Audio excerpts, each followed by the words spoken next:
Welcome to Invest in Yourself, the Digital Entrepreneur Podcast. Join the podcast mogul Phil Better as he interviews successful entrepreneurs that make their living in the digital world. Now, let's join your host, Phil Better, and his special guest today on Invest in Yourself, the Digital Entrepreneur Podcast. Ladies and gentlemen, welcome back to Invest in Yourself, the Digital Entrepreneur Podcast. I am, of course, your host with the most, Phil Better. And today I am happy to have the SEO Optimizer himself, Brandon Leibowitz, on the show. Brandon, thank you so much for being a guest on the show. Thanks for having me on today. So Brandon, you are owner and operator of SEO Optimizers, but we want to get back to the very beginning. Why don't you give us a quick intro about yourself?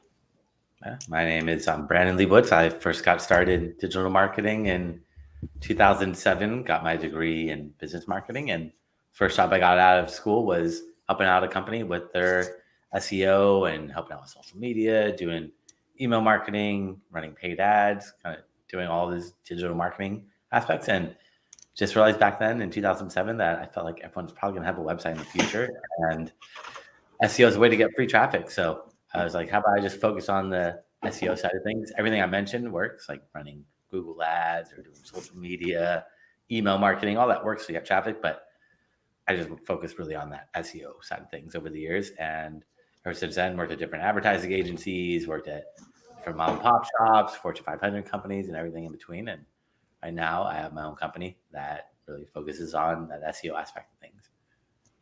So were you always someone who loved to jump into the entrepreneurial space, or was something later on in life that you figured out? Like, were you doing entrepreneurial things like lemonade stands when you were younger?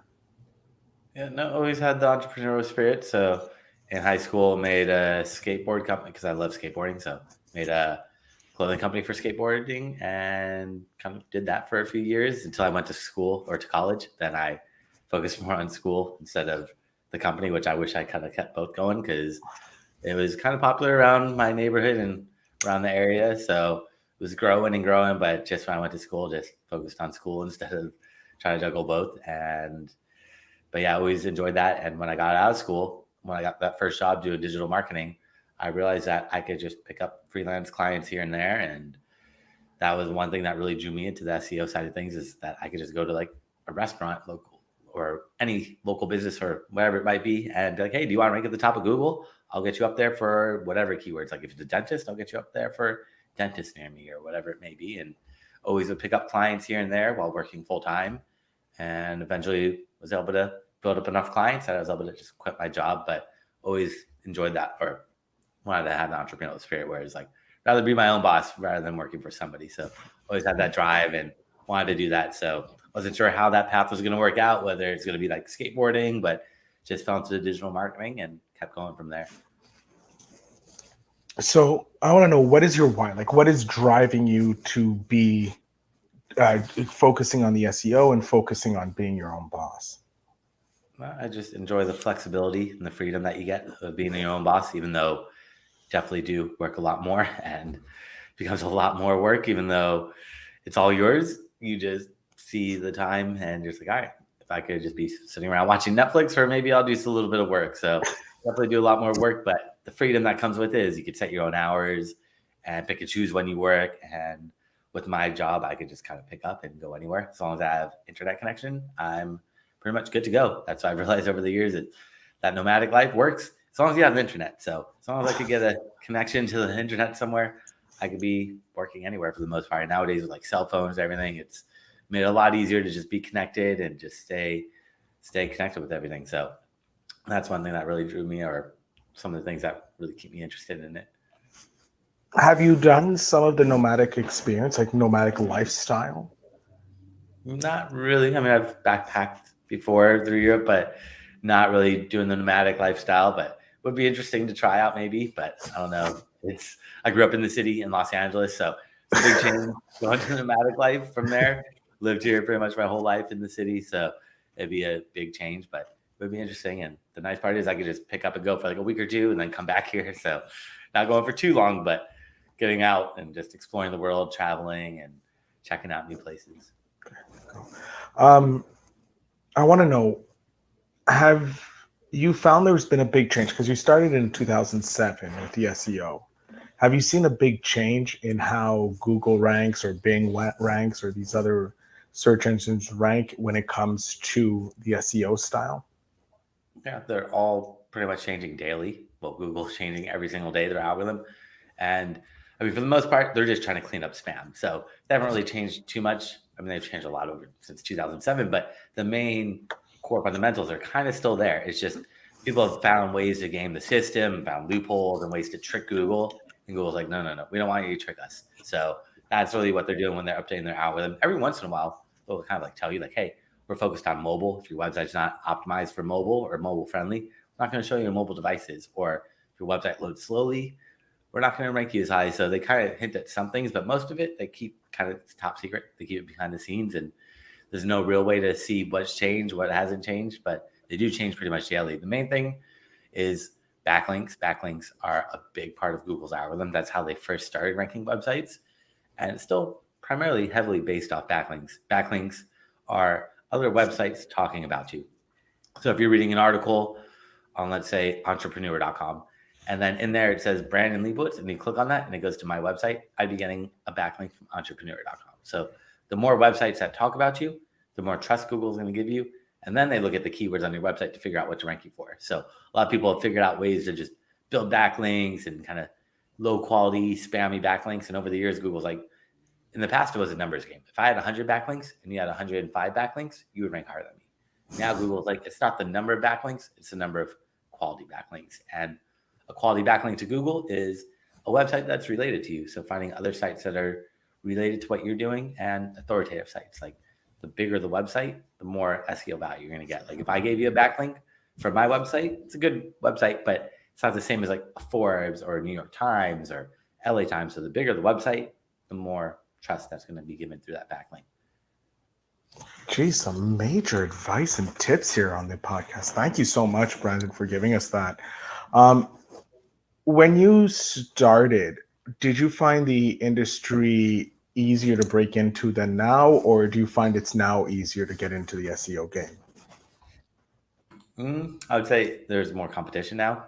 So back in 2007, so with SEO, it's not about trying to beat Google. I mean, it'd be amazing if we could beat Google, but Google, like I said, changes every single day. So we're never going to figure out how Google works. And even if we did, tomorrow changes. But what matters is really who's on that first page of Google, how much SEO have they done, and how can we do more SEO than they've done? Like everything is really transparent with SEO. I can see what you're doing. You can see what I'm doing. So it's just basically just looking at what other people have done and using different tools to see all that stuff. Going back to saying to the question before, how which now is difficult, and as you said, it was more competition now. Would you have any tips for someone who's looking to start in the SEO game? If they're like, hey, this is where I want to go in, I want to get into that world, a tip for them to start. Okay, yeah. So I was focused more on the business owners. Like for business owners and websites that are trying to rank on Google, it's become a lot more competitive. So it just means more time, more effort that needs to be going into it. But if you're trying to break into SEO, I mean, I definitely see a lot more people trying to jump into it now versus 2007. People didn't really even know what it was. I didn't really know what it was until I got that first job. So if you're trying to break into that field, I don't know if schools really teach it, because when I went to school, they didn't really teach digital marketing. I'm sure they teach some of it, but the thing is, like, it's constantly changing. What you read today might not necessarily work tomorrow.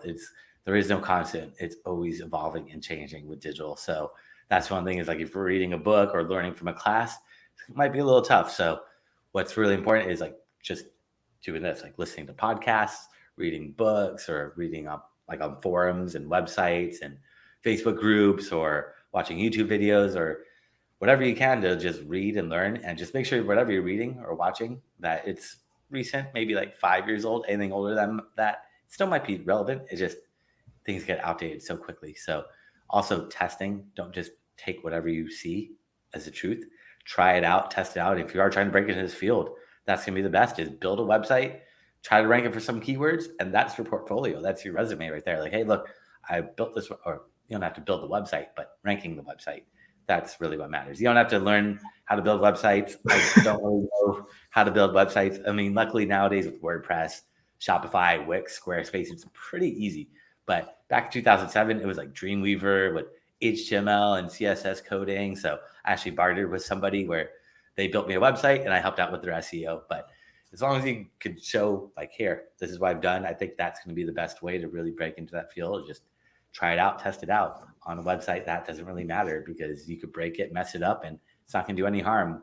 But if you're working for a corporation or a big company, and you start trying stuff out and testing things out, and it doesn't work, that's where you can get in trouble. So you never want to test on like the client's website or like your main bread and butter, but you always want to have other websites just test because you never know what's going to work, what's not going to work until you try it out.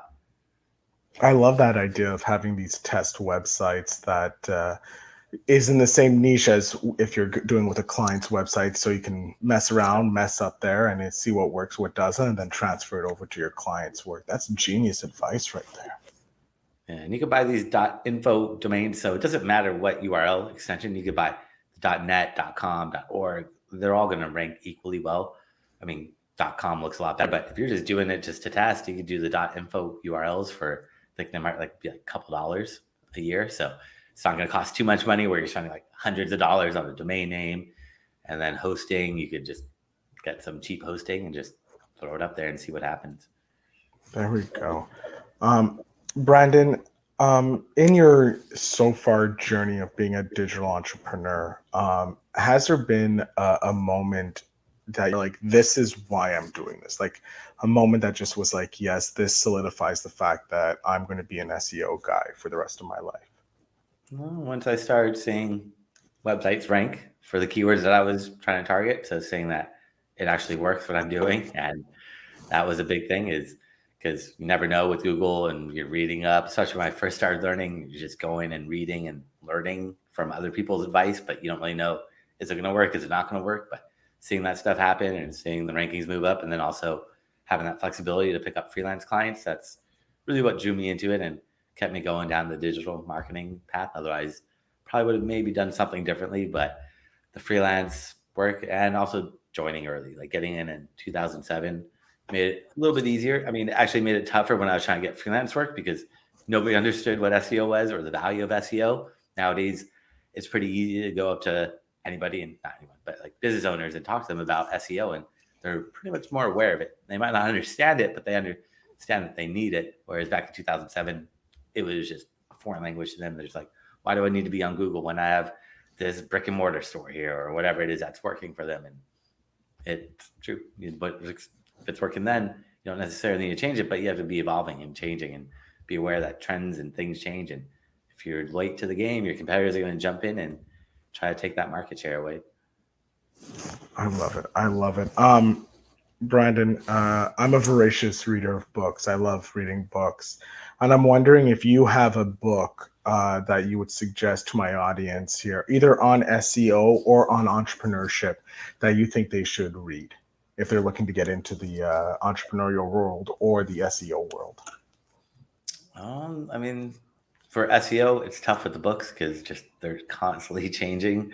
So, I mean, SEO is constantly changing. So that one is tricky. I would say just read up on like blogs and forums and joining Facebook groups. Like Search Engine Journal is a pretty good website. Search Engine World, Search Engine News.com. They're all .com URLs. They're all different websites, but they're blogs that pretty much talk about, it's not all about SEO, but they talk about like paid ads, social media, email marketing. So that's a great place or some good starting points to just read up and learn. And for SEO or just in general entrepreneurial, there's a website that's, a book about, I forgot what it was called, but I have to look it up. But it's about always be testing. I think it's called like Always Be Testing.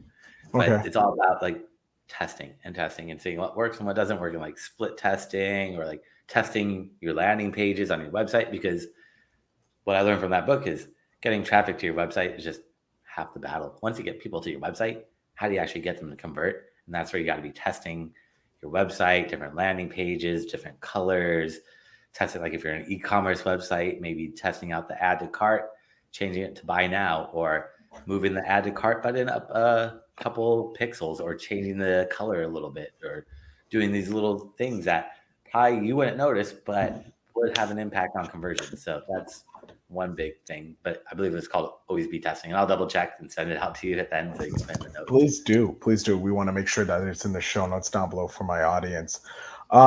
We are coming to the end of the episode. We are running out of time, unfortunately, Brandon, and it's been a pleasure talking with you. I'm going to jump off screen. I'm going to let you have the last few minutes here to let my audience know where they can get in contact with you, where they can read up on you and your business, and maybe even get in contact with you to take care of their SEO. So the floor, sir, is yours. So everyone that's tuning in today, I created a special gift for them. If they go to my website, SEOoptimizers.com. That's SEOoptimizers.com/gift.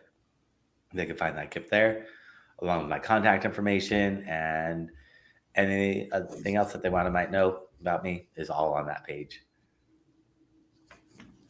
Awesome, Brandon. I can't thank you enough for being an amazing guest here and sharing your story about being the SEO optimizer, and for the gift to my audience. I'm definitely going to be jumping over after this interview to download that gift and check it out, see what you have there, and use it to obviously somehow help podcasters. So I thank you very much, Brandon, for that.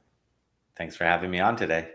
Excellent. And to my audience, of course, the show notes will have all the links down below, especially to that free gift that Brandon's offering you. And all I ask you to do is to remember to invest in yourself.